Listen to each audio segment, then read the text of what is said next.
जैसा कि आप जानते हैं आज बफलो डे है और सबसे बड़ा अलमिया ये है कि हम आज तक इन 75 सालों में बफलो की स्लॉटरिंग नहीं रोक सके हैं। मादा दूध देने वाले ड्राई एनिमल्स बेतहाशा स्लॉटर हो रहे हैं, उनके डे ओल्ड कटड़े कटड़ियाँ स्लॉटर हो रहे हैं। ये फूड सिक्योरिटी का मामला है। इसकी जिम्मेदारी आयद होती है ministry of national food security and research पे और चारों सूबों के महकमा लाइव स्टॉक पे।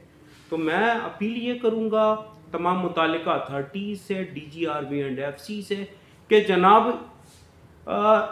स्लॉटरिंग की हौसला शिकनी करने के लिए, उसे बंद करने के लिए सबसे ज़्यादा जो अहम है वो किसानों का जो माल मवेशी है वो कम किराए पे अंदरून सिंध और पंजाब भेजने के लिए उन्हें फैसिलिटेट किया जाए। वो कैसे हो सकता है? माजी में नसीम सादिक साहब से तय हुआ था कि महकमा लाइव स्टॉक पंजाब पाकिस्तान